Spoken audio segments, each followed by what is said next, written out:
Hello and welcome to Front Row Racing. It's Friday night, which means it's time for the Front Row Racing PCF, the Project Cars Fridays League, for round 6 at the Snetterton300 circuit.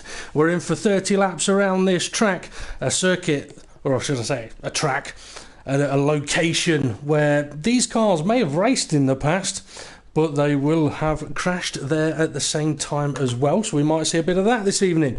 Now, I'm from Row Racing DP. I'll be doing commentary this evening, and joining me in the commentary box for the third time, I think it is now, is GT Gavin too. So, Gavin, I hope you're well this evening and looking forward to a fantastic race. I'm good, thanks. And yourself? Oh, I'm not too bad. Yeah, should be an interesting one. Hopefully it will be. Now, we have sent invites out to 3 reserve drivers. There is spaces for those drivers, so if they do want to get themselves online and quickly jump in, they are more than welcome to. But while we just hang on a moment to see whether any of them do manage to get in, and have a quick run through last week's result from the Bordeaux circuit. I really should find out exactly how to pronounce that. But a little bit of a disappointing turnout last week, but nevertheless, James Hulkenberg was very, very pleased with how the race went, with him taking maximum points with a victory. Qualified pole, finished first, so 25 points for him. Hesselden finished second place, so 20 points for him. Richie Davey third, 16 points for him. Casely fourth, that'll be 13 points. Neotig fifth, 11 points for him. And Duofin in sixth, that was 10 points for him. Dave the Harp in seventh, scoring 9 points, and then M1989 Woolhouse getting 8 points for 8th place, and Andy Russell did not finish. So in the standings, it's quite tight in the standings. I don't know whether you've had a chance to have a look at the standings, Gavin, but it is very, very tight up at the top there.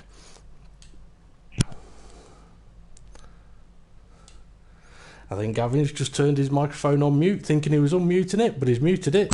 I have, yeah. It's very easy. I've done that a few times. The commentator's worst nightmare, that. Judging on how far ahead James was last week, it was a bit of a shock. But yeah, we'll see what happens this week. It could get even closer. Well, do you think that Hesselden may have spent the week working on this track because of what happened last week? I don't know whether it was a case of, I mean, did he just have one of them races where he just couldn't get to grips with the car on the track, or could this week be the same? There's only one way we're going to find out, really. That is very true. Right, if you would like to send the drivers over to the racetrack, and welcome to any and all of the viewers that have joined us this evening for the Front Row Racing PCF. I will try at times to keep up with, be on it all the time, because I don't want it affecting my connection, although I am on my phone's Wi-Fi and not my home hub, so it shouldn't have an effect, but I wouldn't be surprised if it does, knowing how technology goes. Okay, so the Snetterton300 circuit, it's a track that the drivers know. It's been raced on already in the PCS League, so a few of the drivers have had a few laps around here. It was raced on last season as well. Weather-wise, we should be looking at nice, clear weather for the drivers today. They'll be pleased about that one, because I think the fog from last Sunday's race, and actually, I mean, you were involved in that race, Gavin. The fog from last Sunday was something awful for the drivers to deal with. It was horrendous at first. Absolutely horrendous. You couldn't see apex of corners. You're struggling to see the cars in front of you. It was bad. Yeah. I mean, I was talking to Hulkenberg yesterday, I think it was, and he was saying that he had a little bit of an advantage in that because he'd raced around that track on the Friday, when it came to the foggy conditions on the Sunday, he kind of relied on his knowledge from the Friday race, so he knew where the corners should be. Neotig's having a little bit of a wobble here. Okay, so it's going slow. No? I think Casely just saw Neotig having his bit of a moment. I don't know if you'll need to turn your microphone up a little bit, Gavin. You might have to. I mean, you could be coming through absolutely perfectly fine for the viewers, but these cars are so loud that, and I'm old and going a little bit deaf, so I might struggle to hear you a little bit. I think I'll go with the deaf option. Yeah, I think I'd agree with you on that one. Okay, let's see. Live Bright. He's out on track. Wasn't on track last week. He was very unwell last Friday. Sunday, he was feeling a bit better. Had a very good race. But I am quickly going to go through the standings in the PCF at the moment. James Hulkenberg leads the way on 97 points after his victory last week. Hesselden in second place, 95 points. So only 2 points between those guys up at the top. Casely is in third and he's on 75 points, so 22 behind the leader at the moment. Richie Davey on 62 points, Neo Tig on 48, Duofin on 42, so a little bit of a battle there. And then we've got David Harp on 31, GBM Beardy on 29, although Beardy is not on track this evening. Andy Russell on 25, Live Brian on 24, so only 1 point between them.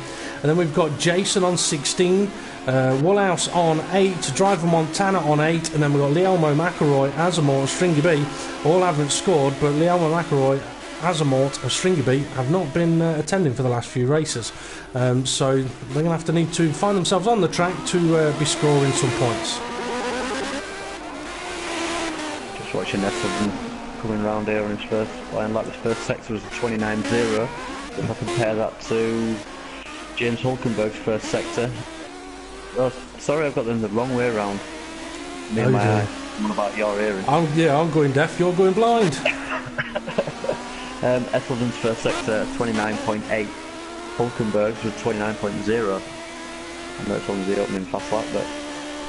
Well, it may only be the opening lap, but what's that, an 8/10 difference in favour of Hulkenberg there? Well, it definitely is.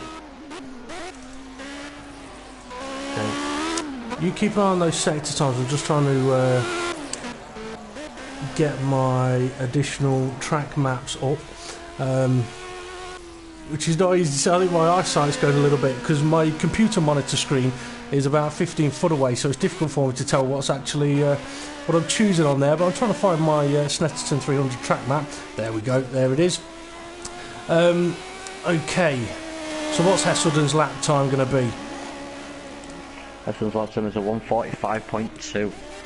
Okay, let's go and find Hulkenberg then, who you said was going quicker. And he has. With a 42.7. That's not just a little bit quicker. That's... yeah. Now, Hesselden... Well, I mean, we watched last week's race, and for many of the viewers, it may have come across as a little bit of a boring race, and like me and GT Gavin didn't know what to talk about. But there was a lot of a shock factor of what happened in last week's race. I mean, Hesselden has been bashing these guys left, right and centre for a season and a half, effectively. And all of a sudden, out of nowhere, Bosch have that 30-second lead from James Hulkenberg. And if that continues on, we're on a huge turning point of this season. Now, I don't know whether Hesselden perhaps had a little bit of a messy lap or what have you, or whether Hulkenberg's just got his car set up better, but if that's a relevant lap time by Hesselden, as he's now been dropped down to third, he could be in a little bit of trouble again here. I mean, Live Bride's gone second, but that's only a 44.8. He's 2 seconds clear of anyone else on the field. He's loving this. He is absolutely loving it. I mean, I was taking the mick out of him last night saying we're going to come and watch him crashing tonight, but I mean, if that's his first lap, can he go quicker? I mean, what's Hesselden got? What's Hesselden got now on his second lap here? Oh, he's half a second slower in the second sector for a kick-off. He's going faster on this lap, I'm sure he is. He did. He went to a 44.7. So he's 1/10 ahead of Live Bride. Dave the Harp, he's in fourth at the moment on a 1:45.324, and he's making his way around the bomb hole. No, he's not. He's on a different corner. My apologies. I think he's on the Bentley straight, heading down to Brundle. Yes, he is. The left-hander of Brundle into Nelson. This is where the driver's going to have to watch out for that sausage curb there. Oh, Davey Harp's lost it. He's lost it. He's not even going to get round Nelson. Dave's gone left where the road goes right. Casely, he's in 5th at the moment, and he is in the first sector. I think it is. I think he's making his way up to the corner of Agostini. Yes, he is, turn 4. So you've got Agostini and then a bit of a kink left of Hamilton. And this kink left, it's more of a corner than many of the drivers will realise. I can hear you giggling, Gavin. What have you spotted? Agostini. What a corner name that is. Oh, yeah. Well, you've got Agostini, Hamilton, then Oggies, which Casely's just been round. Now Williams onto the Bentley straight. And how you go around Williams is going to dictate what speed you get down the Bentley straight. Now, we saw Dave the Harp lose it on the exit of Brundle into Nelson. So let's see how Casely gets on here. I mean, I know a few of the drivers like this track. I've been to this track, and I must admit, there isn't that many great viewing areas where you can see a lot of the circuit. So for us having the multiple cameras, it makes it a lot better. Yeah, it just gives us a better view of the track as an overall, really. We get to see a lot more of the action. We're not stuck in one place. That is true. It is brilliant. Okay, Casely, what have you got? Making your way now on the centre straight towards the start-finish line. Can you improve on a 146.0? No, he can't. Nope. I will say this, my app for my live timing have crashed. So it's giving me a load of question marks for everyone's lap times. Oh dear, oh dear. Well, Richie Davey, he's about to cross the line. He's just improved on his time, but he's still at 146 in 6th place. Let's see, who else should we go and have a spot? Woolhouse has just jumped back to the pits. Jason just leaving the pits, and we've lost someone from the session already, and they've managed to come back in. We're back up to 13 drivers, which is good. Okay, we've got a few drivers leaving the pits. So I want to see if Hulkenberg, he's out on track. Is he on a lap? Is he going to give us a Sector 1 time? I'm not sure, but I think we're just going to have to keep an eye on him because the time gap he's got at the moment, I mean, it's 1.8 seconds, 1.6 seconds. It's a massive amount, It's not like we're talking a tenth here. I can't make my mind up whether he's got immense speed or whether there's a certain sector of the track which is just so much faster in. But to be honest, it looks consistently fast over Sector 1, 2 and 3. Well, I mean, we saw last week at the Brno circuit, it's got a few corners in it. Hulkenberg was absolutely dominant through that Sector 2, where majority of the corners were. I mean, he was killing everybody in that sector. And this is a track where there are corners similar to Brno in every sector, so it could be that he is just sort of pulling out a half a second in each sector. But he's currently on a 142.7. I think he has been on an out lap, so his next fly-in lap. And if he goes and opens up the gap a little bit more, he might just annoy a few of the drivers. Hulkenberg did say though in the podium interview last week that he found that Brno, because it was such a fast-flowing circuit, it seemed to suit him. Yeah. And I think this is not too dissimilar, the same as you've said. Yeah. I mean, if I remember rightly, he was saying that at Brno, if you push the car around the track, you go slower.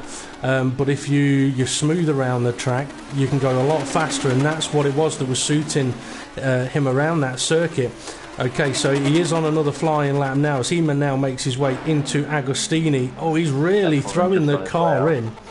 So Essendon's on his way out, okay. I mean, Hulkenberg, he's throwing the car into the corners, but it's just absolutely sticking for him. Into Oggies. Yeah, I think you could be right there. So he's been through Oggies, he's now got Williams. This is going to send him on to the Bentley straight. And unfortunately... Right, just coming through the bomb hole. I think this is a fast lap by Liz, but I'm not entirely sure. Well, keep an eye on him. No, it's not. It's out lap, sorry. Okie doke. I mean, if we end up in another situation where Hulkenberg is a few seconds faster than everybody else, we could easily find ourselves a little bit dumbstruck in commentary again. Oh, he's lost it, going around the bomb hole, he's took out a sign, he got a little bit of a wiggle on, and that's that lap over. So we'll move on to Livebry then, if you want to take us through a lap with Livebry. Just don't know as many corners as you do, I'll be honest. I think you might want to take this one. Well, I think Livebry, I mean, he was frustrated last week. He felt that had he been racing last Friday, he had the pace to beat everybody. With Hulkenberg may have had something to say about that. But, I mean, this is Livebry's chance now. So, OK, had the pace last week. OK, turn up this week and show us what you got. At the moment... I did hear off of Livebry earlier today, and he said that he's had a little bit of practice, but not much. He's been coming down with... a super bug, I think people like to call it, as opposed to the man flu. Well, I think that bug may get called Hulkenberg bug. But I mean, we'll see how Livebry gets on. He's just gone through Williams. He's now onto the Bentley straight. I mean, when did we actually get to the start of the race? I mean, we've seen a few collisions in these cars in the PCF this season at the starts of races. And given the nature of this circuit, I mean, turn one, if they end up side by side there, could easily end up with cars off the track. And even turn two, the hairpin, if people go for a little bit of a late move. I mean, it's going to be sort of crucial for anyone up at the front to open up a bit of a gap as soon as they can. And Livebry now heading to the start-finish line. It's not been looking too shabby a lap. Let's see if he can improve on his lap time. He does. He's got it down to a 1:43.639. But he's still 9 tenths off. So a cracking lap from him. But he's still got a bit to find, I'm afraid. Richie Davies got himself up to 4th place. Dave the Harp, he's on another flying lap. Now, we saw him spin it in the corner he's heading to now. Let's see, is he on a flyer? He is on a flyer. So he manages to get through Nelson Curve this time, but he's lost it on the exit on this occasion. Oh dear, oh dear, oh dear. He's going to not like our cameraman for picking him up every time he has a spin. I'm very surprised with Caseley's pace today. I thought he'd be a lot more up there than 6, I must admit. Well, I do know that Caseley was putting in a lot of practice, for the Front Row Racing World Series race last night, so I think he may have had limited practice time in these cars around this circuit. And I mean, I think there's one thing that me and Hulkenberg were talking about yesterday on the World Series commentary about the Project Cars League is, if the drivers haven't got a setup, there's potentially a 2 second there in lap time. If they're not getting the time on the track to practice, there could be another 2 or 2 seconds there.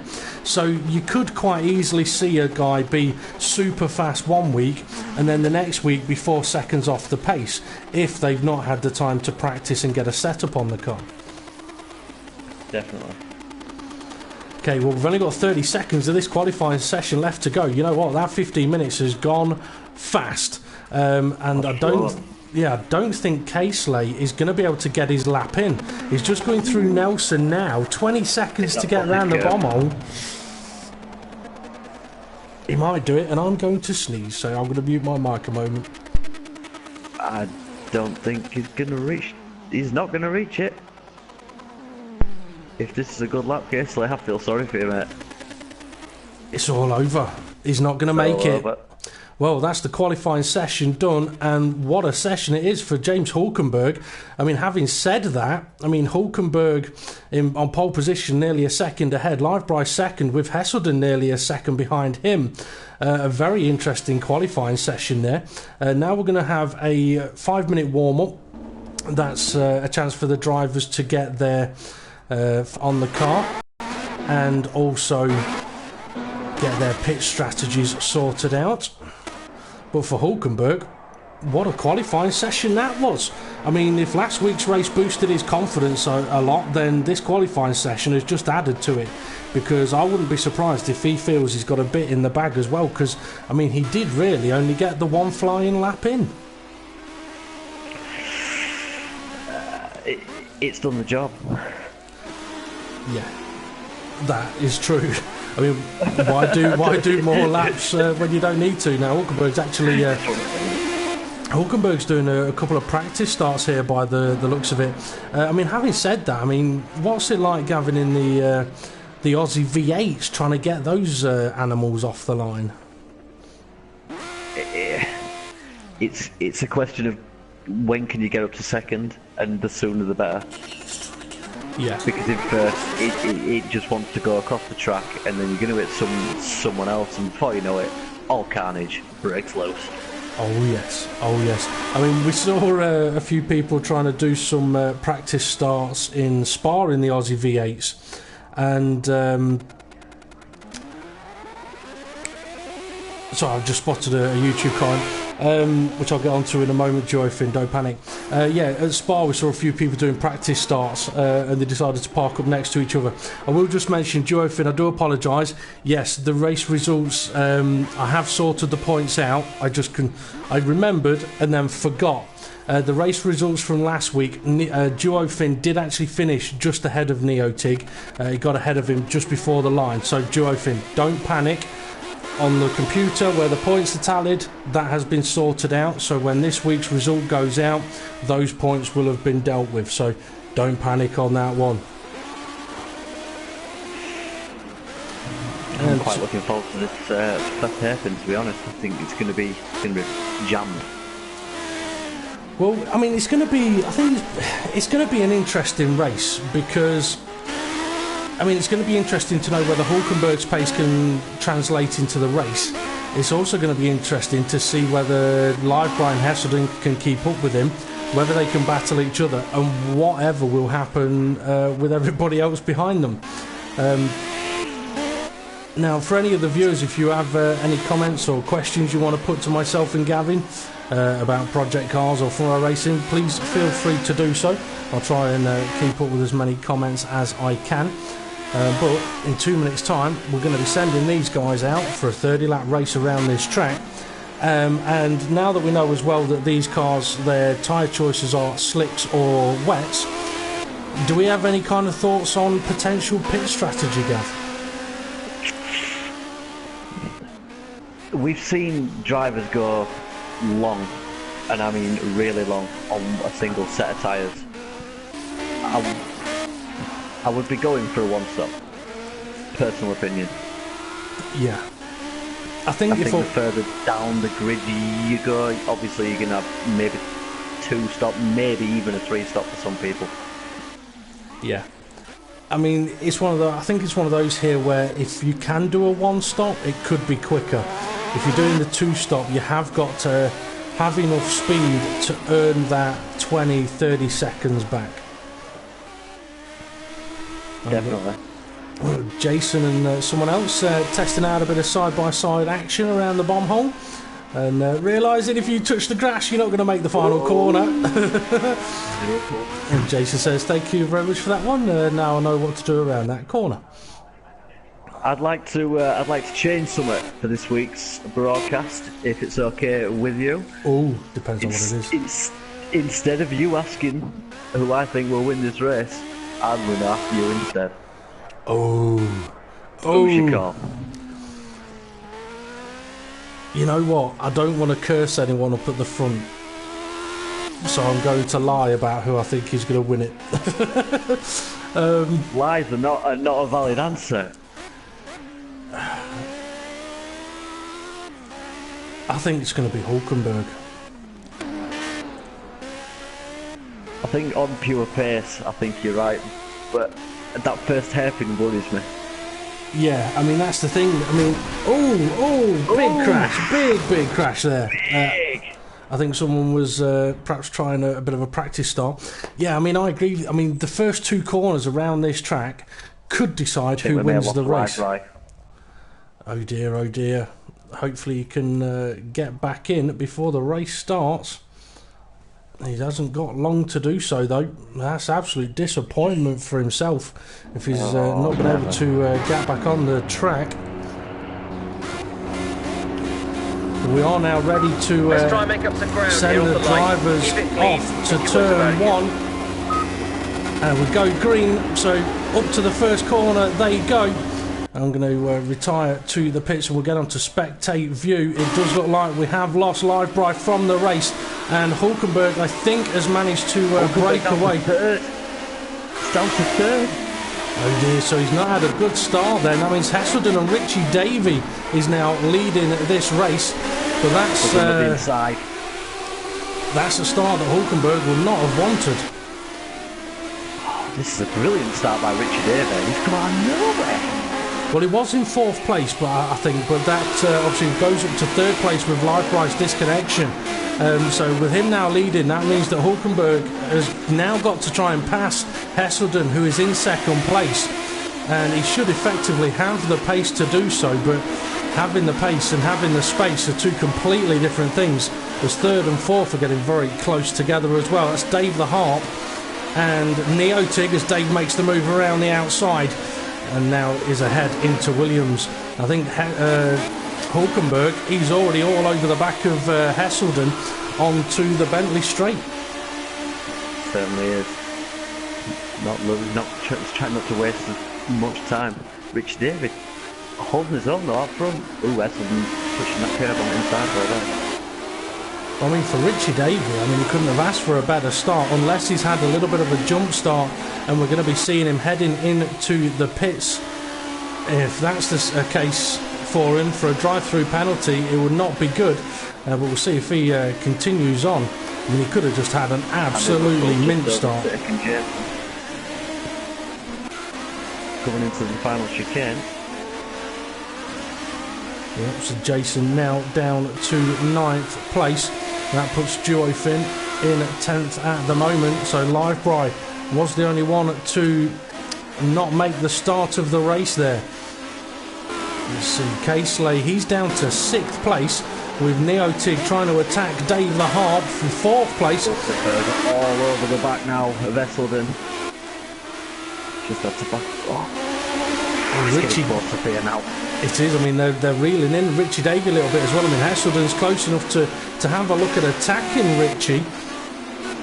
Oh, Hulkenberg's very deep. I'll correct himself there, I think. Livebry has commented saying beeping internet went down.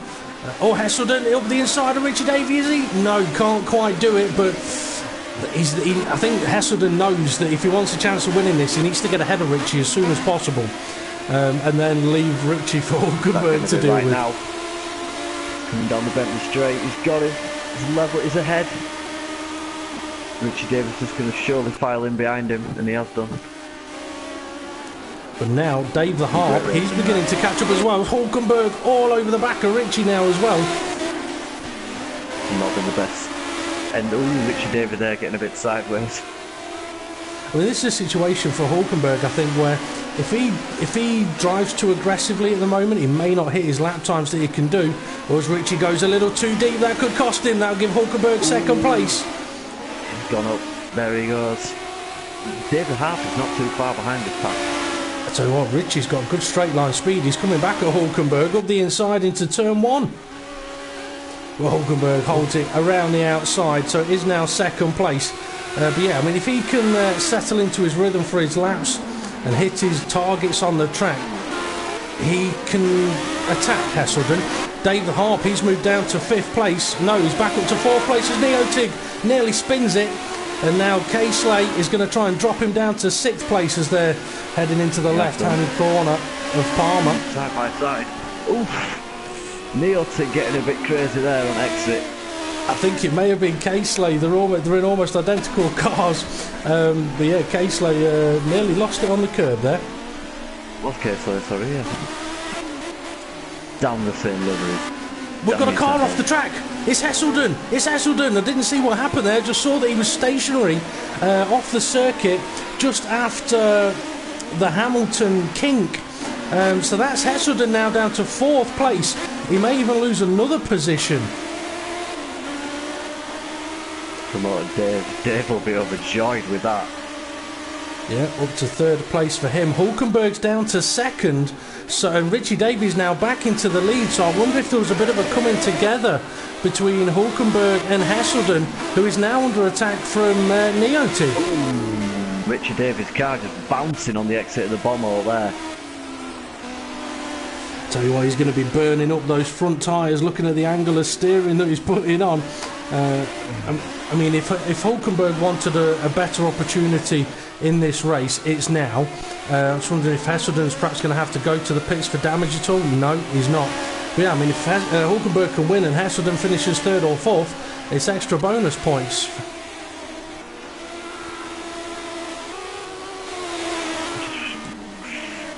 Fascinated by this little battle up from Richard Davis. So far having a brilliant race, but same as you just said earlier, I fear for his tyres. Yep. Hesselden applying some pressure on Dave the Harp here. Dave's a little bit off the racing line, and we've got a spinner. That's Neotig. He's spun it at Palmer Corner. And he's dropped himself now down to 7th place as Andy Russell moves up to 6th. And he may even drop down to 8th place as Duofin comes flying past him as well. He has. And next behind him is Woolhouse. And then we've got Jason. So Jason's been dropped down to 10th place. But we've now got a battle for 7th, 8th and 9th. And Neotig composed himself well there because he's all over the back of Duofin already. Hulkenberg getting closer and closer to the back of Richard Davey all the time. But as you said, Richard Davies got some savage straight line speed down Bentley Straight.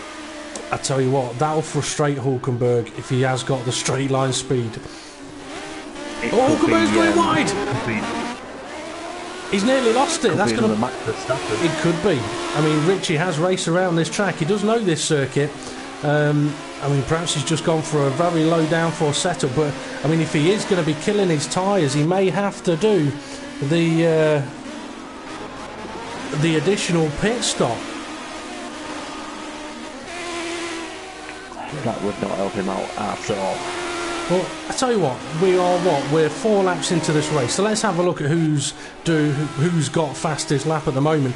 Richie Davies' best is a 146.191. He's opened up a gap now to Hulkenberg, whose best is a 145.955. Dave Harp in 3rd is on a 146.222, and Hesselden, trying to get past him, is on a 145.9. So Hesselden and Hulkenberg's best race lap at the moment, only 1/10 between them. 5th place, Casely. Sorry, go on. Just lap time at 146.1. Yeah. Okay, so he isn't even the fastest lap, and he still seems to be pulling away. Well, for Casely, he's done a 147.2. Andy Russell's a 148.0. Duofin's a 147.2, so could find himself catching up to Andy Russell. 7th, 8th, 9th and 10th were close together. They're now spread out again, as Woolhouse has got a 47.7, Jason a 50.8 and Neotig a 46.8. And Neotig, he's now down in 10th place, so something has happened there for Neotig, which has dropped him right to the back of the field. I will say this, my app has completely gone off its head. Oh dear, oh dear. It's just showing me so many question marks. It's unreal. So, I'm going deaf, you've gone muted, and the app has just gone kaput. Now, here's something for you to think about, right, Gav? Dave the Harp and James Hulkenberg, they're good friends. They race together, they practice together. Do you think there could be any kind of non-team orders going on here with Hulkenberg saying to Dave, do whatever you can, keep him behind you? I would imagine so. It'd be wrong to assume otherwise, really, I think. Hesselden's having a look at the inside. Oh, we've got a spinner. Richie Davies off. Richie's spun it on turn 1. Devastating. Well, no. Non-team orders did not equate for Richie Davies spinning himself out at the first corner. And I tell you what, we've got a bit of a battle going on as well. Casely with Andy Russell all over the back of him. Now, Richie Davey and Andy Russell are mates, and they do race together. So I don't know whether there'll be some team orders between those two. But Andy Russell's really going for it now. Hesselden's going to be... Oh, Dave's gone off. Hesselden's gone past. He's just come out at the exit of the hairpin. It's spat him off wide and gone to the grass. Had to get off the accelerator to keep it in a straight line. Unlucky there for Dave. Unlucky. Well, Dave's now going to have to keep an eye out for Richie Davey, who's shown he's got some pace around this track and could catch Dave up fairly quick. Casely and Andy Russell are still sort of going at it. 7th, 8th, 9th, 10th, spread out a little bit. Caseley's in the wall, he's in the barrier, just before Williams. He's down to 7th place now as Duofin sneaks past. Oh dear, it's all gone horribly wrong for Richie Davey and Caseley in these 2 laps as Richie takes a lot of curb through Nelson there. Well, back on the field. Andy Russell just cruising around in 5th. Hulkenberg using a lot of curb. He's got a big gap now over Hesselden though.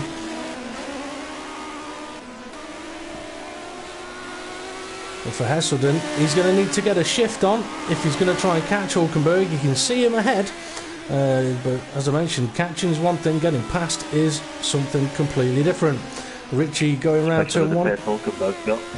Yeah, I mean that's the thing. Oh, Richie's nearly losing it again. I think his tyres have begun to suffer.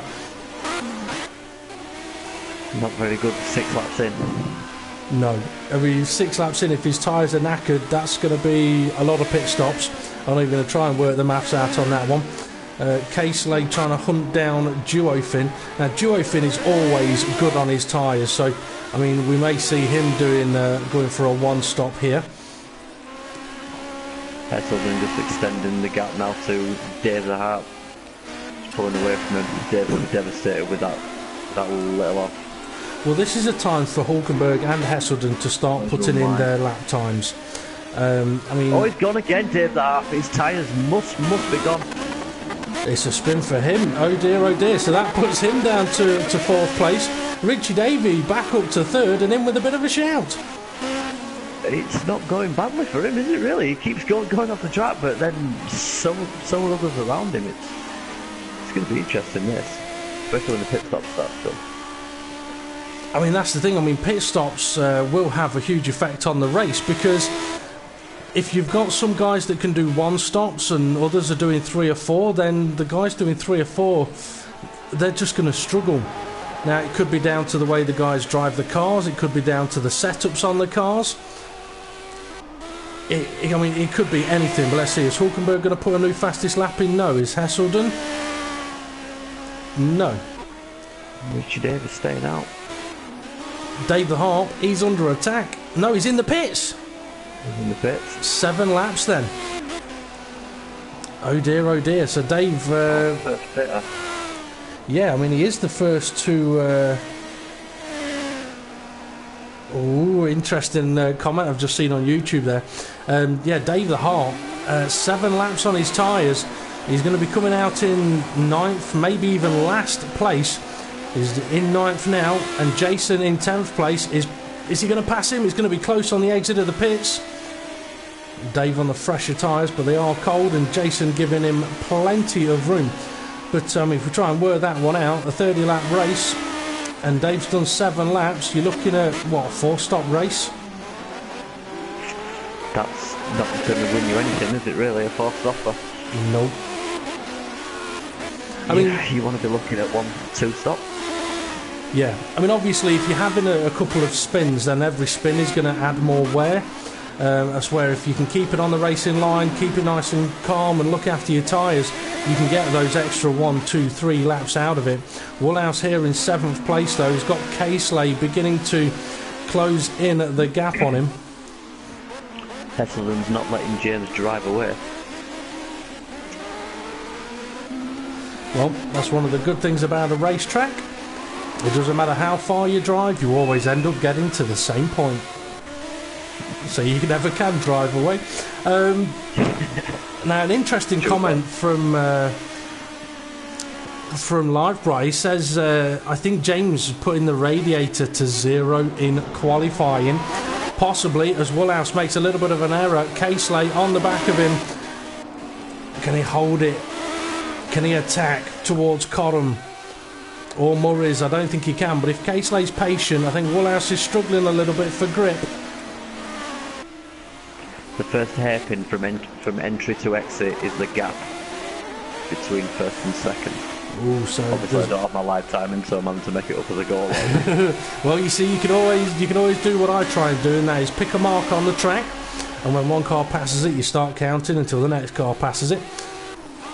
And Neotig, sorry, I thought it was Casely catching Woolhouse. It's not, it's Neotig.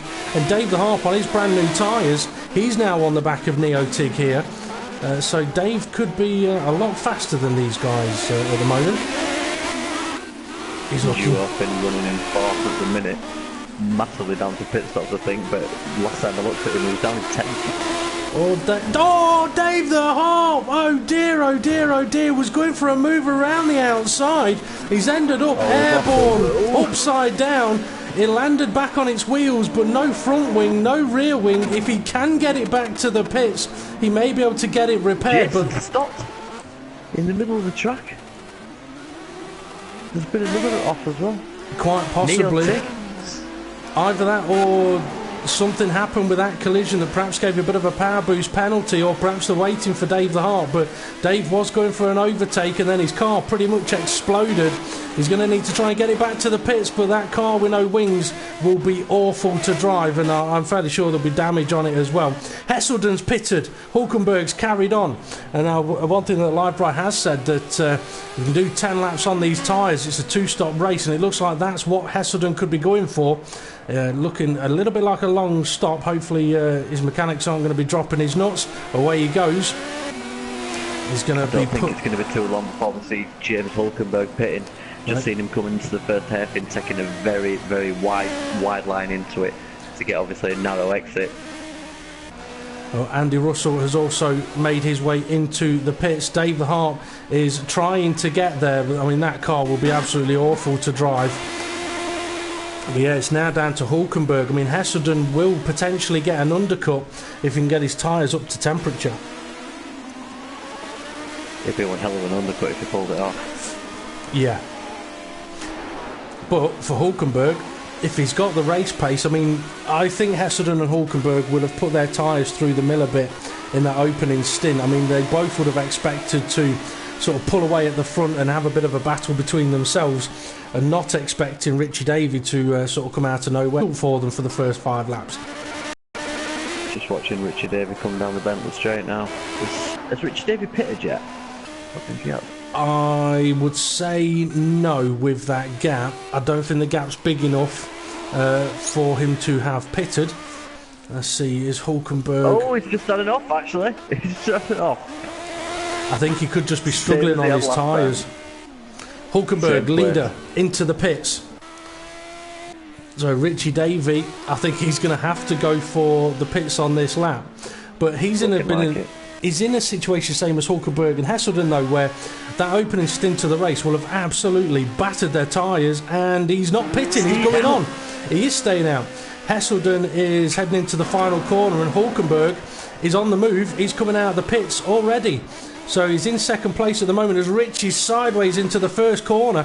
Hulkenberg's got an enormous lead. It's the whole of the start finish near enough. Duo fin into the pits. I'm wondering whether Hesselden perhaps got a... did Hesselden get traffic on that out lap? With Duo Fin Casely, Woolhouse also into the pits. Andy Russell, I think, has already stopped. I mean, this race is going quite well for Andy at the moment. Hulkenberg, he's ripping time out of Richie Davey, ripping it out of him. He's already right behind him. Oh, outbreaks himself into the hairpin again. Dave the Harp is back out on track, wings attached. But I mean, Richie Davey will be a sitting duck here if he's still on his first set of tyres, as Hulkenberg makes them. Yeah, I mean, the level of grip is there for everyone to see, but we know that Richie's got good straight line speed. Fantastic straight line speed. He showed that lap upon lap. I mean, here we go. He's catching him. Hulkenberg going defensive. Special aerodynamic tune there. I tell you what, Hulkenberg braked early for that corner then. Yeah, Hulkenberg, you braked early. I think that was perhaps just taking it a little bit safe. He knows he's got the better grip, but Richie's got the better straight line speed. So he's kind of said, right, you go on, I'm going to have you in the corners. And at the end of the day, in a way, Hulkenberg is more racing Hesselden, who isn't even in shot at the moment. There he is, he's in the background. And is Richie Davey going to be going for the pits? Hulkenberg's going to be open, he is. And yes, he is. Richie is into the pits. Right, let's try and find out what this gap is between Hulkenberg. Bloody camera view showing it pit lane again. It's about 6-7 seconds between Hulkenberg and Hesselden with 19 laps remaining. Well, let's see what else we've got out on track. Andy Russell, 4th place. He's going to be giving Richie Davey a bit of a run for his money for 3rd place in a moment, because Richie's just coming out of the pits. Neotic going off again, just on the corner leading up to the Bentley Straight. Either ran wide and clipped the grass and it dragged him off. I'm not entirely sure. I just caught the back end of it, but he's down to 9th. But Jason up, it's close though. Moving round, Jason's holding the position. Now I'm trying to think if either of these guys have pitted yet. I don't think they have. And if they have, I do apologise, guys, but they look like they're giving each other plenty of room on the racetrack here. That's nice racing, that's what we want to see. It definitely is. It definitely is. I mean, it takes 2 to tango and it takes 2 to give room. Both of them continuing on. I mean, Neotig's got some pace around this track. He's got pace to catch up the cars ahead, but it's one of those things, if you're quick and keep spinning, it can make it a little bit tricky. I see Duo Finn. He is. Duo Finn's 7th place. And let's see, is he catching up to Woolhouse? No, Woolhouse has got a little bit of a gap on him. Casely in 5th. Andy Russell 4th, and Richie Davey on his fresher tyres, having pitted a few laps after Andy. Able to hold out a little bit of a gap there. And let's see, Hulkenberg, he's just done a lap time of a 1:43.179. That's a lap time faster than everybody else's qualifying lap time. Just coming up to lap a car now. So, to answer Live Bride's question, is James anywhere near his qualifying time? Yes. Sorry. Yeah. I tell you what, Hulkenberg's actually catching up to a car, and I think it could be his good old mate Dave the Harp in 10th place. And yeah, I mean, Dave's had some bad luck when it comes to crashes in the Project Cars races, and to be fair, he was lucky to not end up with a completely destroyed car in this one. If I were him, I would feel extremely hard done by, especially in this race. He was looking at a podium, then next minute he's lucky to be carrying on. Yeah, now I don't think he'll be holding Hulkenberg up at all, and Live Price just said, okay, maybe he's not at 0 on his radiator. Yeah, I mean, if his radiator was on 0 for the race, there's a good chance he'd be overheating his engine. But I mean, I do know that Hulkenberg put a lot of time and effort in to trying. I mean, the first few races, the gap that Hesselden had in lap time over everybody else was ridiculous. I mean, it really, really was. And I know that Hulkenberg put a lot of time in to try and claw a bit of that lap time back. I mean, when we spoke to him in the podium interview afterwards, and we asked him whether he was tempted to pit, and the fact that the thought even went through his head, yeah. He was so far ahead. Speed, pit, fantastic drive by him. I mean, he did cross his mind to do it, to sort of say, look, I even had the time to do another pit stop. Now, okay, he didn't do it, and I can understand why he didn't do it. One, it would have been a bit cheeky, but two, if he'd have done it and then made a mistake, he'd have lost the race. Whereas having the 30-second lead, if he'd have made a mistake, it'd be okay. He had a 30-second lead. Okay, let's have a look around. Tell you what, the weather looks like it's just... I don't know if it's gone a little bit foggy or whether it's just gotten sort of really hazy. But it looks like the conditions are changing around a little bit. I tell you what we've got brewing, Gavin, something we might have to keep an eye on. Andy Russell, 4th place. Casely, 5th place. I think that gap might be coming down a little bit. Woolhouse is in 6th place, not that far behind them, and then there's a big gap down to Duo Finn and Neo Tig, Jason and Dave the Harp. Just looking at what the gap is between Hesselden and Richie Davey, and it's still as it was. There seems to be anything developing there. She'll keep an eye on 4th and 5th though. Well, I mean, Hulkenberg's... Oh, Hesselden taking a lot of curb there, turning his Lotus F1 car into a Lotus motorbike for a moment. I mean, Hulkenberg's got his lap time down to a 1:31, and Hesselden's still, it's a 1:45.9. I mean, what was... Yeah, I mean, last laps, Hulkenberg 1:43.1, Hesselden 1:45.9. I mean, let's see what they are this time around. Come on, Hesselden, pop in a new fastest lap. No, he can't. I can't see it being nowhere near that 1:43.1. No. Now, okay, we were wondering last week whether Hesselden... Oh, hang, we've got a spinner. That's Dave the Harp. That's one way to deal with the blue flags. Hulkenberg also off. Was he? Hulkenberg, he's just got himself going again now. I In that corner. wonder if they had a going off together, so to speak. That could cause arguments. Yeah. Hopefully they didn't. Both of them are friends. Yeah. Well, I mean, it was Hulkenberg and Dave the Harp that had the collision at Road America that ended up with Dave the Harp upside down and the car destroyed. Hesselden's going off. He's going off. He's gone massively wide. Can he keep facing the right direction? Yes, he can. And he's drawn a smiley face in the dirt there. Why not create a bit of art while you're racing around a racetrack? I mean, I was about to say, but I'm now going to say, Hesselden has just perhaps seen that gap come down to Hulkenberg. No, Hesselden's spinning. He's into the barrier. That could be a bit of suspension damage. Richie Davey there. How far away is Richie? I think he's quite some distance behind him, but I was about to say, Hesselden's just seen Hulkenberg have an off. Onto the Bentley straight now, Richie Davey. Is Hesselden pushing too hard now? He can't ruin that set of tyres. There's absolutely no way. No, I mean, he's only been on 4 or 5 laps. And it's Hesselden we're talking about, it's not, you know. Yeah. It's not me or you going for a quick donut around the track. I think it's been very well documented that my keeping of tyres in the Sunday League is not the best, should we say. I thought I'd be kind and not mention it much unless you wanted to... It's common knowledge now, mate, it's common knowledge. Well, you don't have to drive quick to talk about racing. Hesselden's in the lead. Hulkenberg's pitted. That's a surprise. Strange choice there. I'm wondering if the set of tyres that they have just been running have just taken an absolute hammering for one reason or another. Perhaps it could be... Davey right behind him now. He'll be sniffing this. I'm just wondering, Gavin, whether the weather conditions, I mean, if it's got really, really hot and steamy out there, whether the temperatures are just a little too high for these tyres or for the tyre pressures these drivers might be using.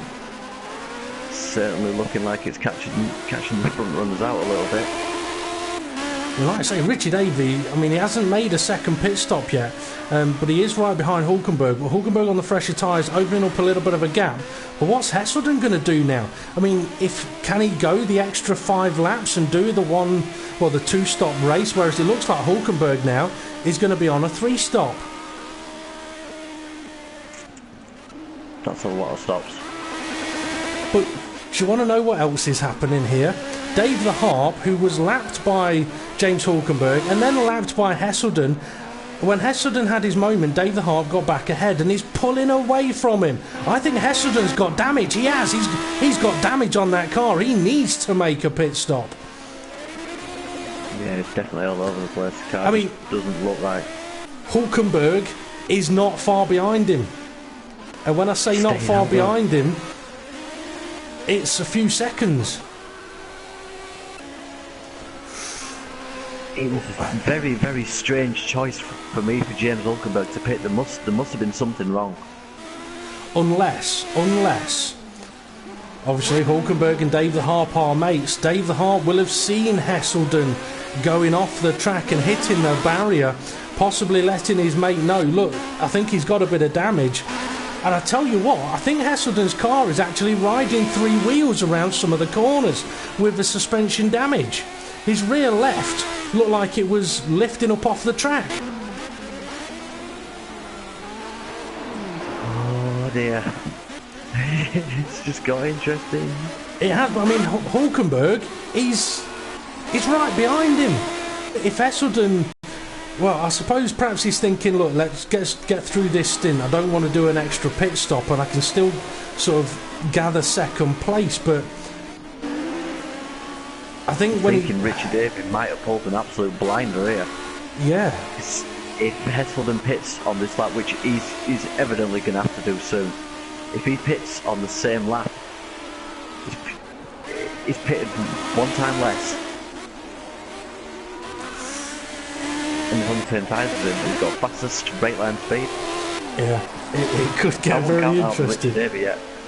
For Hulkenberg, I mean, Hulkenberg he's on the back of Heselden. He's going to have a good view of that suspension damage. He's going to try going around the outside, is he? No, he thinks better of it. He doesn't need to, because Hulkenberg knows at this point they both have at least one more stop to make. So how is he still out? Well, I mean, Hulkenberg will be seeing Heselden's car weaving. Well, I mean, having said that, it doesn't look like he's got damage now. It looked like it earlier. Hulkenberg's gone wide. Heselden off. No, Heselden's still on. It was Hulkenberg that went off. No, Heselden is off. Yeah. Heselden's gone deep at the hairpin. Commentator's curse strikes again. Well, I mean, this is gonna. I mean, it's a bit baffling. Yeah, I'll tell you what. Heselden's car is riding three wheels. I mean, perhaps some of the other guys' cars are as well. But going into Palmer Curve, the left-hander after the hairpin, it does look like Heselden's car is only riding on three wheels around that corner. As Hulkenberg's up the inside, retakes the lead of this race. They've both got at least one more stop to make. I mean, Hulkenberg, he's played an absolute blinder now, as he now runs wide. And there's Heselden's smiley face. Hulkenberg going deep. Doesn't spin it. He's lucky not to spin it there. I think he may be getting a little bit overexcited now. I mean, he's in a situation where he doesn't really have to do much, but Richie Davey, I think he's catching up to Heselden as well, you know.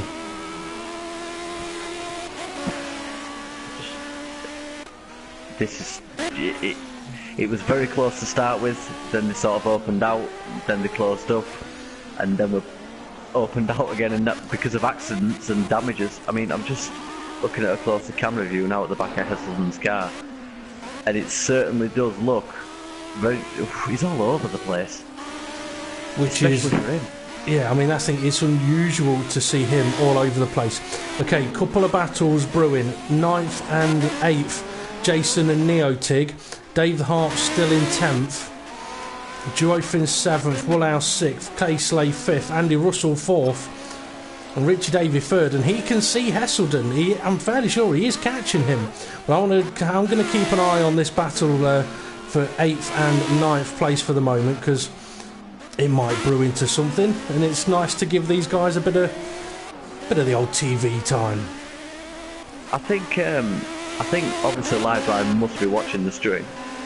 So, as I said I would do before the race, I think I better get some little digs in about Wednesday night's result.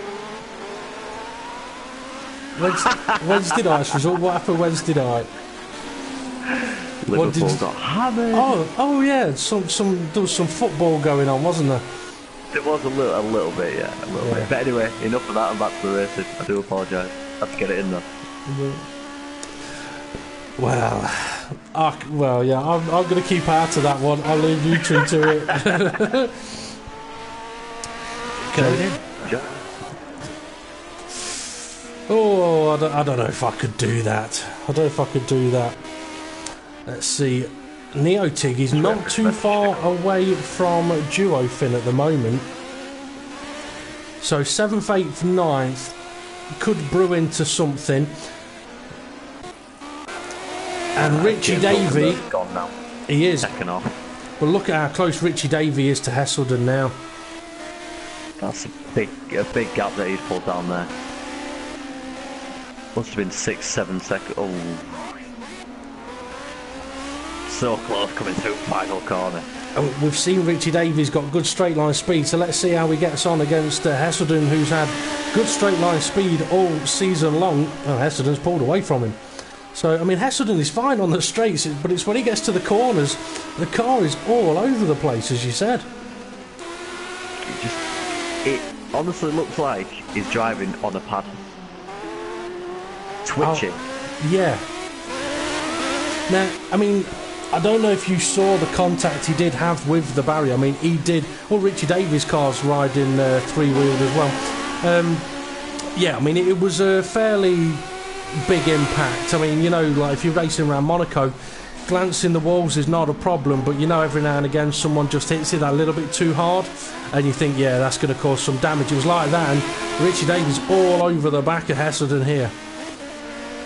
I tell you what's going to happen. I mean, I think Hesselden is trying to get to 10 laps left to make his pit stop and get his damage repaired, and he's going to have to try and keep Richie Davies behind him because Hesselden's in for a long pit stop. And I think he needs to make it at the end of this lap. As Richie Davies having a look up the inside. Inside to Brundle. He can't quite do it. Hesselden covers it off. Oh, it's tight. Richie Davies on racing there. Well, Richie went for the undercut on the exit of the corner. It's not quite worked. I tell you what, you wouldn't want to try and put a fag paper between those two cars because you probably couldn't fit it in there. Richie Davies surprised him. Oh, he's hit him! He has, he's given him a nudge. He is letting him back past, but I think we're going to see Hesselden going into the pit lane anyway. Yes, he is, he's into the pits. And it says Richie Davies first. Hulkenberg's already made his final pit stop, and he's by the pit entry already. As Hesselden is only now parking up, this has gone absolutely perfectly for Hulkenberg. This is going to be one long stop for Hesselden. I mean, Richie Davies continued on. Here comes Andy Russell to make his final pit stop. He may even get away before Hesselden does, as Casely comes in for his final stop as well. Hesselden now on the way. Oh. It's just falling apart for him. It is. I mean, he's going to come out in third place, but I think Richie Davies, when he makes his final pit stop, is going to come out in second. I think he will, due to the length of the pit stop, but I would love to know what the damage was, if he has any idea. Well, I'm assuming if anyone will do it, it's going to be him. Yep, you're right there. Hulkenberg's not too far away from Richie Davies at the moment. As Hesselden taking a lot of curve there, nearly bottomed it out and spun it around. All we've got is that a battle. Andy Russell fourth, it is Woolhouse fifth, and just behind them is Casely, who's pitted. So Andy Russell and Casely are pitted, Woolhouse hasn't, and you can tell because his car's sliding all over the place. Taking a nice line. That last corner though. Stick it around the outside, get a drift in. Well, I mean, this is something that Hulkenberg was talking to me after the Formula Racing World Series broadcast last night. No, it was actually during, sorry. It was after the race when I was asking him what the differences are of driving the modern F1 car to driving these cars. And one of the things he said was, you can get these cars a little bit sideways and kind of power slide them around the corner. Oh, Woolhouse off. Straight into the barrier. Oh dear. Exit corner, tyres long gone. Oh dear, Richie Davies into the pits. Now, I've got a feeling that Woolhouse has just spun it into the barrier. Did he hit his right rear wheel on the wall on the right-hand side of the circuit? It did indeed. That's exactly what Hesselden did. And Richie Davies, he's already back out of the pits. He's got a monstrous lead over Hesselden at the moment. You're talking a good 6-7 seconds there, I think. So Richie Davies up to second place. Is that a battle between David Harp and another driver? I think it might be, yes. We've got Jason 9th, David Harp 10th, Richie Davies in second. Jason running a bit wide though. But you've got Richie Davies coming up on the back of this path. Is that Richie Davies? Yeah, no, Richie's just pitted, so he'll have the potentially fresher tyres. Oh, Dave's got a much better run than Jason out of the corner. I think Jason's trying to give Richie Davies the space he has done. This gives Dave the Harp a chance to try and steal the position around the outside into Oggies. Jason's got the inside line, the racing line, but Dave's got the position. So after his monstrous crash, he manages to recover to 9th place. Woolhouse in 8th. He's going to be trying to get that into the pits if he can. Yeah, turn right, turn right, turn right. He's trying. He managed to just get it in there, but he may find he's about to lose a position on that one with a long stop to repair that damage. Let's see, Neotig 6th, Andy Russell 4th, Casely 5th. And they're quite spread out now. Hulkenberg just coming into the first corner. Richard Davey just coming into the last corner. That's a savage lead. It is, and Hulkenberg has done an extra stop in this race. Got a car exiting the pits. That's Woolhouse. Sorry, go on. It would have been another rerun of last week. We hadn't had to pit that extra time. I mean, obviously, if they end up on the podium as they are at the moment, then obviously we'll have our questions to ask them, and we can ask them about their strategies. But we have got a battle going on, 8th and 9th. Dave the Harp, he's all over the back of Woolhouse now. He's just pitted to repair his damage. Yeah, I mean, do you think Hulkenberg stuck in an extra pit stop there just to rub salt in the wound? Ooh, that would be a bitter move, that. Ooh. I don't know. I think he wants to win it, and he wants to win it outright. He wants to show he has pace, and by doing the even if he has, it's still got a savage amount of pace in that car. Yeah. Whatever it is he's done or found, or whether it's just down to these tracks, it's working for him. I mean, Livebry did mention that Hulkenberg seems faster in the tighter, twisty circuits, but I've got a feeling that it's not just down to the tight, twisty circuits. I don't think it's down to grip and downforce.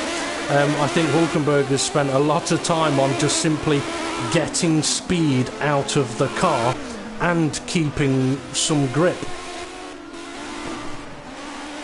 Andy Russell running well up in 4th. He is. I mean, Andy Russell has been doing very, very well in the PCF and the PCS league, actually.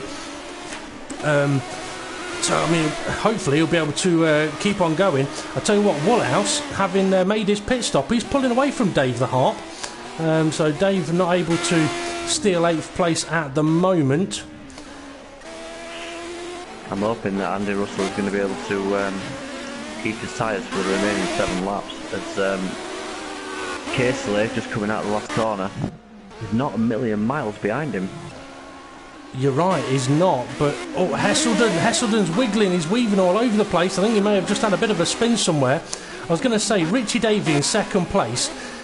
He's got a few cars behind him, Woolhouse, Dave the Harp, and I think that Hesselden,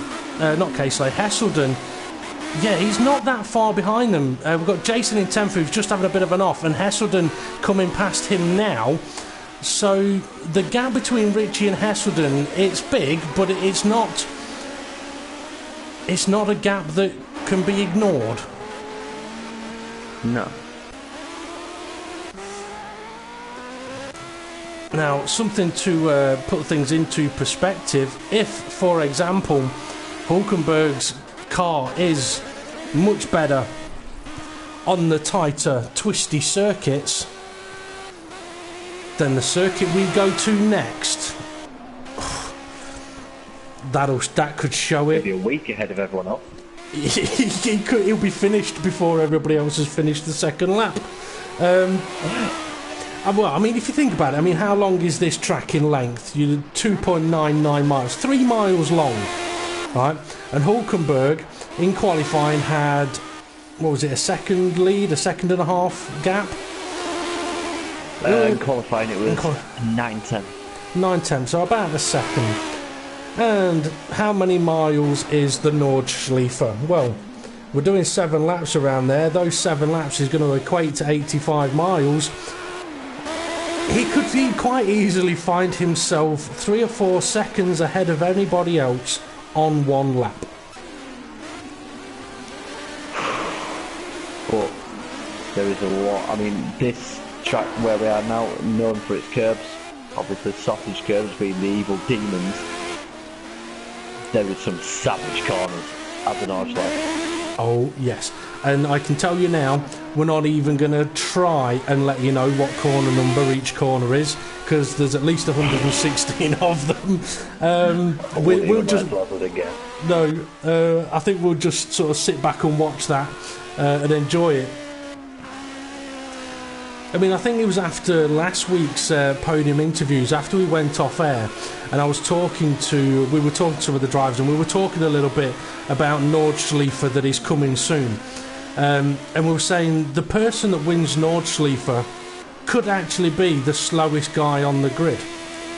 Because if they don't have any crashes and they just keep going around the track, they could win the race. I mean, if you imagine, you look, if Hesselden did have damage in this race, and you look at how much time he lost in those 4 or 5 laps, well, can you imagine if that happens in the first 10, 20 corners of the Nordschleife?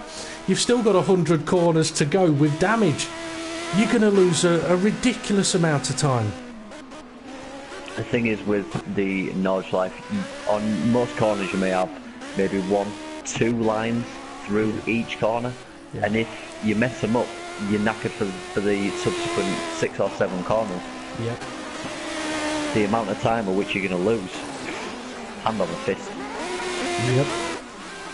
Woolhouse is lagging. It looked like he was having an off, but he's not. He's lagging a little bit. Dave's still not too far away from him. We have had an accident up front because Hulkenberg is now behind Richie Davey. Oh dear, so Hulkenberg had a bit of a moment somewhere, or has he gone and had another pit stop? He can't have gone and had another pit stop, surely. He can't, surely not, but he is so much faster than Richie Davey. Well, he's giving us something to watch. He's realised, no, I tell you what, he's had an accident. His front wing's a little twisted. If he'd have made a pit stop, his front wing would be nice and clean and looking absolutely fine. He has had a bit of an off somewhere. Richie Davey now opening up a little bit of a gap. Go on, Richie Davey. I don't think Hulkenberg will be saying that. It'd be brilliant to see him win this. I can't see it live, but it'd be brilliant to watch. Berg's struggling in the corners. Could very well be. Well, we've got 4 laps to go. The lead has changed hands. Hesselden's so far back. Just coming around the final corner now. Oh my day. I mean, that's going to hurt Hesselden. Not just the fact that Hulkenberg has beat him again, but also that Richie Davey is beating him. Admittedly, Hesselden's had the damage. That's hugely affected his race. Hulkenberg's got a good run here on Richie. Can't quite get the move done though. And he is able to hold the car much better around some of these corners as Richie's car's twitching all over the place. He's protecting the racing line as Richie Davey. Give him a little nudge. Oh, it almost looked like he was about to say, yeah, I'll let you back through, and then kind of gone, no. Probably should let him back through there, I think, to be honest. Well, we could grill him about that one afterwards. But he is now back into the lead. It looks like he's maybe struggling on his tyres anyway, to be fair. I mean, it will be interesting to find out whether Hulkenberg has made an additional stop. I don't think well, we know he made an additional stop, but whether he's made another one, I don't think he would have done. But if he has, then it would be interesting. I mean, what is also interesting, that when Hulkenberg was behind Richie, he was finding it difficult to get past. But now he's ahead, he's opening up a gap. Obviously, dirty air and Richie's phenomenal straight line speed playing a big part in that. Yeah, Woolhouse just getting a bit leery coming around the final corner. Second final corner, sorry. I tell you what, I think Jason is catching up to Woolhouse. See, Woolhouse. From Jason. Sorry, yeah, Jason catching Dave the Harp then. As Woolhouse is up at the Montreal hairpin now. Dave the Harp just getting there. Oh no, Jason's a long way back. My apologies. Jason is much further back. It's a different car. It could be Andy Russell that I spotted there then. Jason is not catching Dave the Hart. There's quite a gap between them. I mean, I think... we'll catch up to some traffic. That he is. He's catching up to Dave the Hart. Ah, yeah, so it's Hesselden that I saw that was catching Dave the Hart. Well, no, I saw the yellow car catching the black one. I mean, it's been quite an interesting race, this. The battles for the lead, but, I mean, I think sort of 4th, 5th, 6th, it's been a little bit quiet there since Neotig had his couple of spins. He was giving us all the action at those points. A little further down the order, it's been quite interesting, quite exciting. But, I mean, up at the front is where the story has been. It's been eventful. It's a race that's had it all, really, to be honest. I really enjoyed watching it and commentating on it. Yeah. Okay, I'm just going to have a quick look at the old standings at the moment, and I will mention as well, I will mention again, that from last week's result, Duofin did finish 5th, Neotig did finish 6th, so Duofin scored 11 points, Neotig scored 10, so for them, they're actually next to each other in the standings. So Neotig is on 47 points and Duofin is on 43. Add on whatever they're going to score today. I think Duofin is ahead of Neotig, so could close that gap in a little bit. But up at the top of the table is the bit I'm interested in at the moment, because if it stays as it is with this lap and one more remaining, Hulkenberg's going to score 25 points. That's going to put him on 122. Hesselden, though, is only going to be scoring 16 points, which is going to put him on 111. So close up there. So close. But what is also interesting, Richie Davey is in 4th place in the standings. He's 13 points behind Caseley. Well, Richie's on course at the moment to score 20 points, while Caseley is only on course for scoring 11 points. So Richie Davies going to pull in a 9-point haul on Caseley. So that's going to put Richie on 82, Caseley on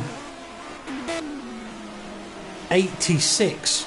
So that gap's going to come down to 4 points. Something has happened up front because Richie Davies is all over the back of James Hulkenberg. Come on! I love a good end to a race. Well, it could end good. It could also end very, very bad. Now, we saw a couple of laps ago, Hulkenberg gave Richie a little bit of a nudge. Could we see the same returned as we head into the last lap of the race? Hulkenberg leading. Richie Davey with his straight line speed. He's going to have a look up the inside. Hulkenberg's... He's got him!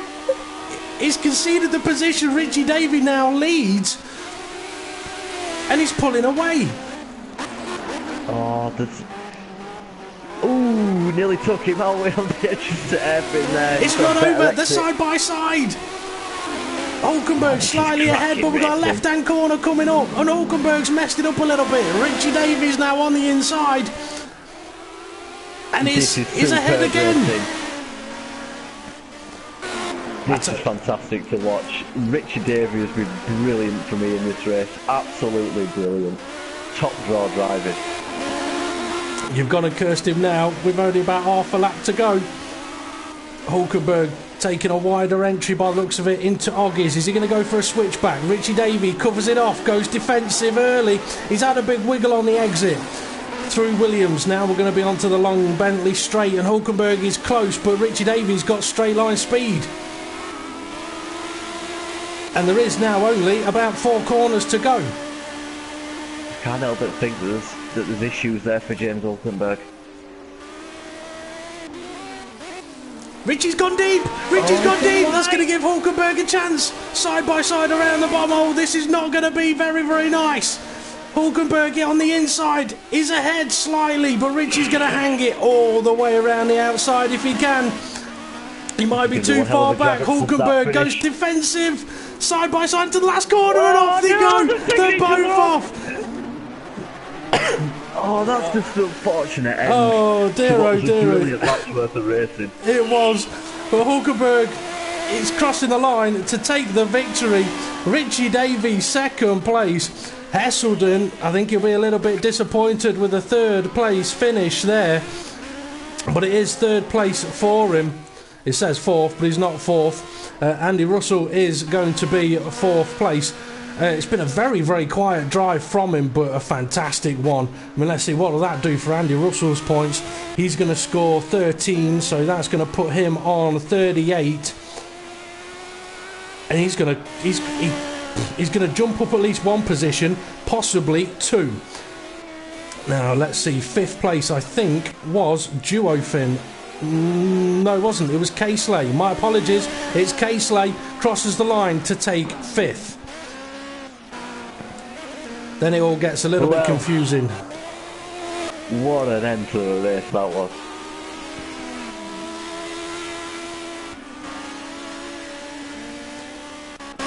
Duofin, I think, is at the back of the grid.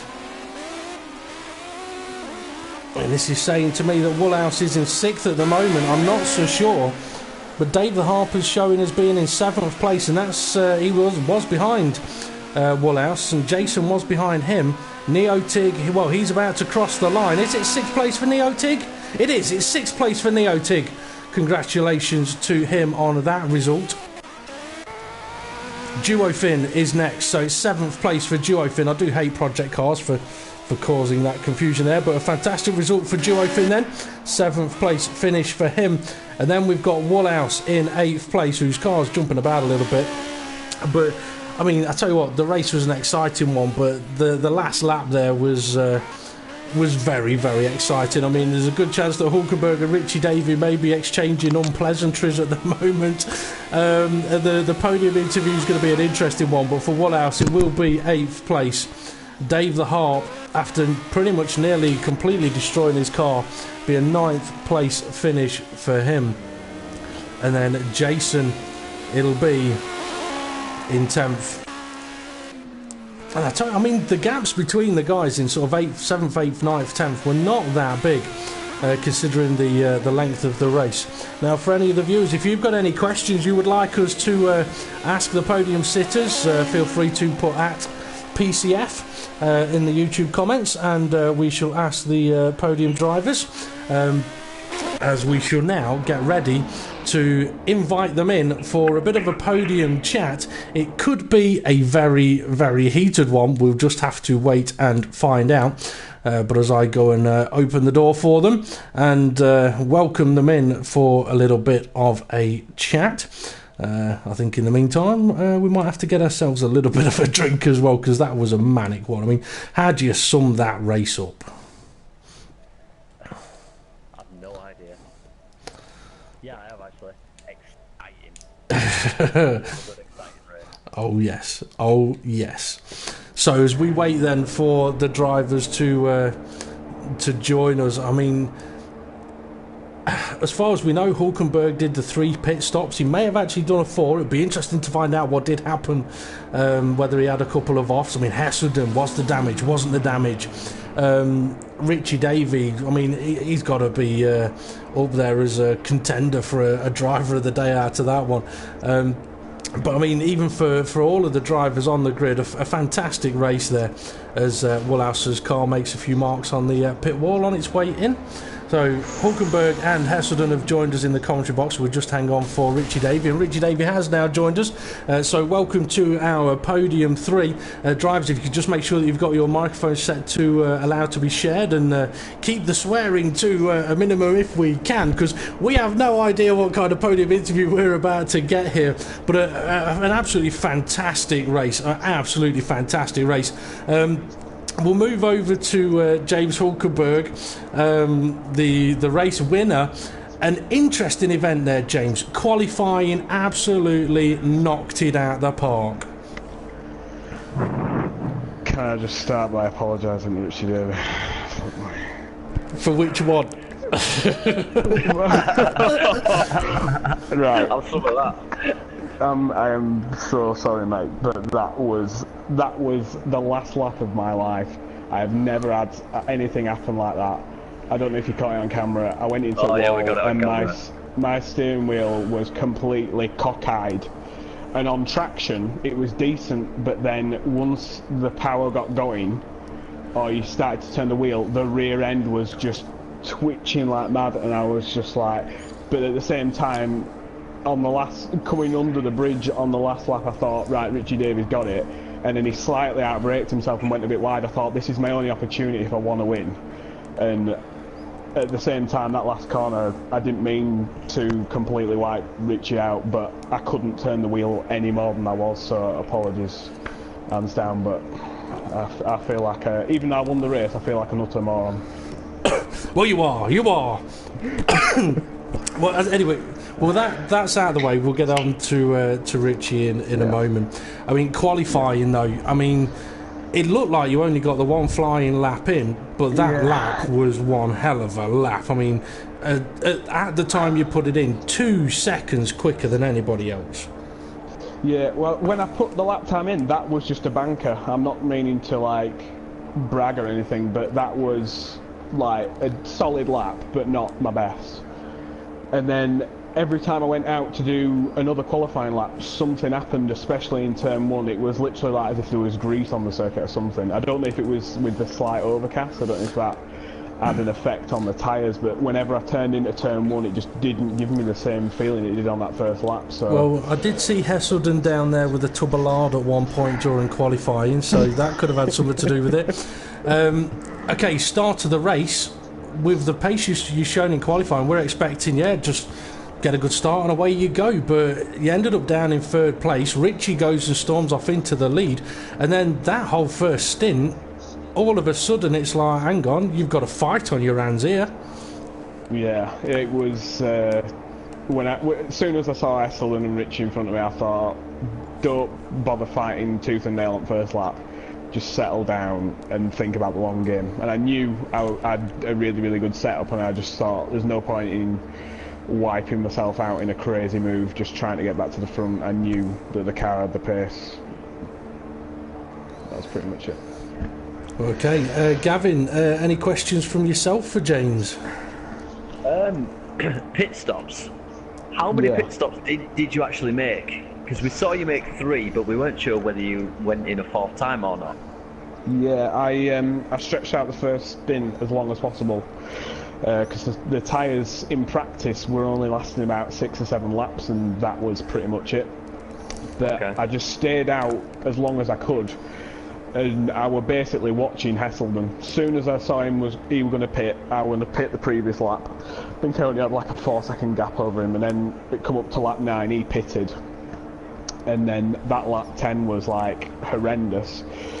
Pit and come out, I think I was behind Richie Davey at one point, but then so I had 20 laps left to go. The first 10 laps were decent, and the last 20 laps, I don't know if it was just the change in temperature or what, but the tyres just weren't giving the same feeling, even though all we've got available is soft. So it was very strange. I'm a bit perplexed as to why you put on a set of tyres and they go 10 laps, and you put on another set of tyres and you get like half the grip. But it baffles me. We were having a talk during the race about the weather. It seemed to get a little bit dull. It seemed to get a little bit overcast at one point. Got very dark. It was quite actually hard to see the apex of certain colours, especially in that middle sector, because it's so flat. You've just got to go on memory, really. But yeah, it was. It felt pretty comfortable. I think at one point I had a 20-second gap, but then the tyres, once again, they'll just. You'll feel great with the tyres, and then all of a sudden you'll go around the corner and there's just no grip, and you just know to yourself you're better off getting in that pit lane, because it's not worth flying off, as I found on the second to last lap. Well, a fantastic result for you there, taking the victory. We might come back to you in a few moments' time. We're going to move on to Richie Davey. Richie, a fantastic result there, second place. Probably should have been first place, but in qualifying it looked a little bit like not a lot of practice, not a lot of setup work, but the start of the race you must have got an absolutely mint start to go from was it 3rd on the grid, 4th on the grid, to leading for that first stint. Yeah, I went into the lead too early. I was prepared for that. I was expecting it. Well, I think I had the 2 quickest drivers up my arse, and it was like, oh shoot. Well, I can tell you what, I don't think they were expecting you to be there anyway. But, I mean, you had phenomenal straight line speed in that car today. Do you think that's what gave you the chance of fighting for the victory there? No, I think it was just consistent laps, like, to be honest. It kept me in the race, and then at the end I was there still. Yeah, now it looked like it was a 2-stop strategy for you. I think that is what you did. Yeah. Yeah. Now, you were catching up Hesselden in that middle stint of the race. Did it look clear to you that he might have a bit of damage on that car and was a bit of a sitting duck? Well, I never even knew it. 1 minute it was 14 seconds, and then it was like 3 seconds. I thought, what's going on here? And then I was like, boom, see you later. Okay, on to the last stint of the race. Hulkenberg had quite a bit of a lead, and I'll be honest, I wasn't listening when he was talking about how many pit stops he did. But he had quite a bit of a lead, and then all of a sudden, you're there, you're right behind him, or you're just ahead of him. The fight is on for the win. Did you think you'd have a good shot at it? Do you think it'd be as close as it was? Well, when he was behind me, I thought I think there was about 5 laps left. I thought I ain't letting him through, man. No way. And then I messed up there. I flipping come out the corner and like oversteered into him. So then he was gone, and I thought that's it. And then next thing you know, I can see him wiggling about a bit. I thought, oh, here we go. And then he takes me out last corner. I know, it's disgraceful. Well, he is nicknamed James Shuntenberg, so it's not surprising, really. And then I thought, he's going to let me through on the line. Nah, no chance. I don't think there was ever any worry of that happening. I bet it crossed his mind with a quick, swift answer of, no, I'm not doing that. I was vexed, man. I was vexed. I can imagine. It was a great race. It was a great race. It was a great race. And I think it's only fair that Hulkenberg next week, whatever position he's in, should give you the position. Nah, don't worry about it. I can see myself in the hedge next week. Pumps me into the hedge. Well, you know what? I'm missing next week anyway. Well, I'll tell you what, it's probably not a bad one to miss next week. What I was going to say was, if you watch the video back, you might enjoy the commentary over the last couple of laps there. But an absolutely fantastic result there, Richie. Very well done, and I think it's fair to say probably did deserve to win the race, but definitely take a driver of the day. And we might come back to you in a few moments' time as well. We're going to move on to Hesselden. Yes. What happened there? What's going on? Yeah. I don't know. I ain't got a clue. I was getting 142s in practice, straight up 142s, easy. No like king excuses, but and then 144. I was like, what's going on here? The wheel, I don't know. And I was just saying, I don't know, set up. I was messing about with my setup in warm up, and then I don't know.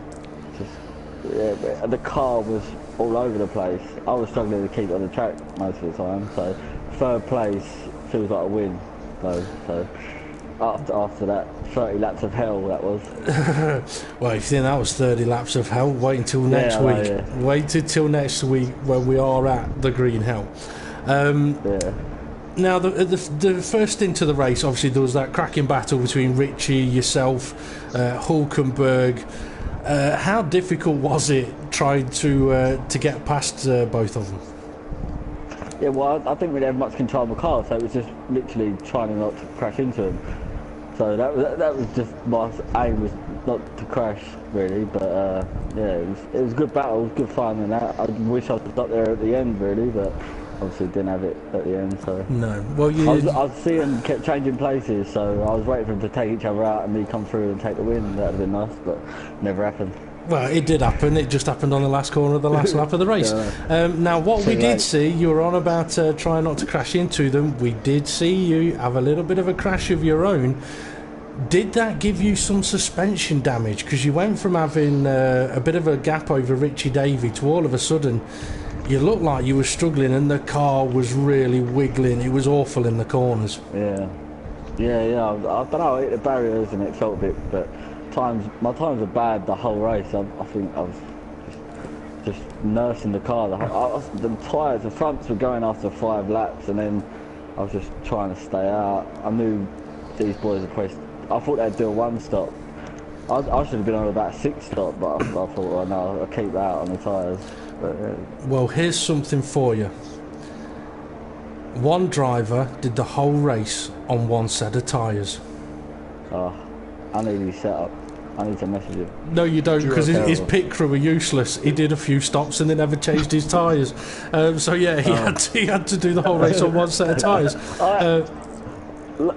Last pit stop, I got stuck in for a wheel nut or something. I don't know. They kept me in. So it was a long stop. I mean, I wondered whether they were doing some repairs on your car. But if they've dropped your nuts, it's only right that they have a good fumble to find them again. Okay, going to go on to some YouTube comments here. DP, just ask Gav, has he won a race in FRR? No. Okay. Why does Hulkenberg drive like a noob? Lol. That was from Beardy, if you want to message him, Hulkenberg. The answer is my wheel was cockeyed. Yeah. No, it wasn't. It was just your head when you tilt it when you're going around the corners. And I bet we all do that as well. Richie Davey, what's it like to be on the podium? Same as every week, really. Good answer. A comment here say, James, you should get a DSQ. I'd rather have a barbecue. Let's see. Duo Finn had to take tyre saving to extremities, or extremities, or extremes. I'm guessing that should be, because extremities are fingers, aren't they? Had to drive whole race with 1 set of tyres. Game did not change my tyres in any of my 4 stops. Let's see. What's the Duo Finn? Yeah, he felt he would have been in the top 5. F1 Jason, I had no speed at all, too much fuel I think. Sitting duck, quack. And Joe Finn saying, it is a very good thing that project cars don't have punctures. Yeah, I think you might be right there. Oh, and there's another comment here. DP, don't forget to ask Gav, has he won a race in FRR? I can't believe you keep banging on about it. Listen, right, invisible wall had me. It had me. I had that race nailed. Well, you know what your response should be there, though, Gav. At least I didn't get disconnected. Anyway. Oh! Get him some Savlon. Okay, I tell you what, I'm going to hand it over to the drivers. Have you got any questions to ask each other? Are you sure you want to be doing that? It's a risk. So, we are live. What was you thinking then, James, when you took me out, like?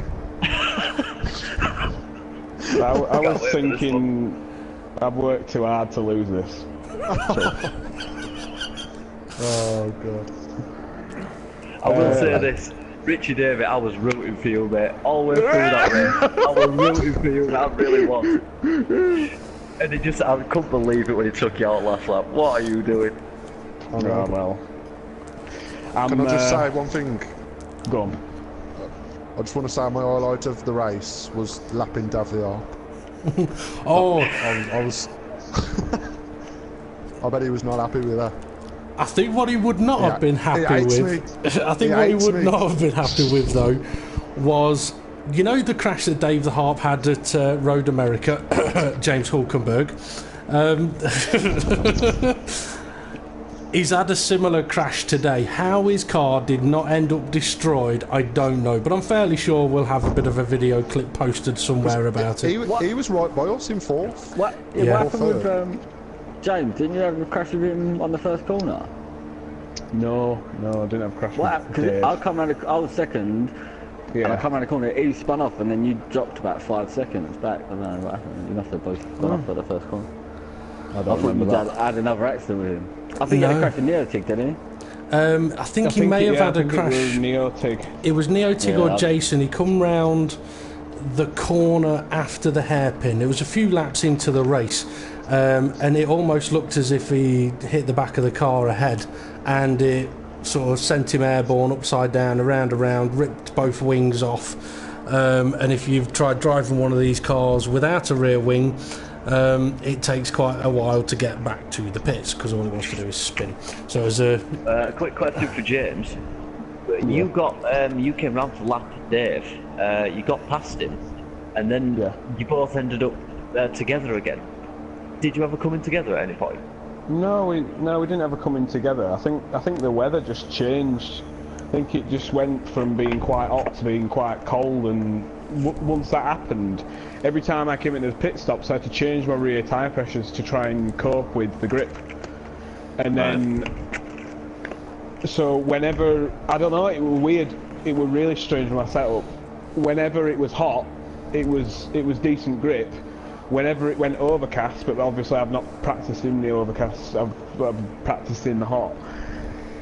Whenever it went overcast, the tyre range of the tyres were completely out with the rears, so it was just like driving on jam. So, but yeah, I've just watched it back actually. I didn't think I drove that bad, to be fair.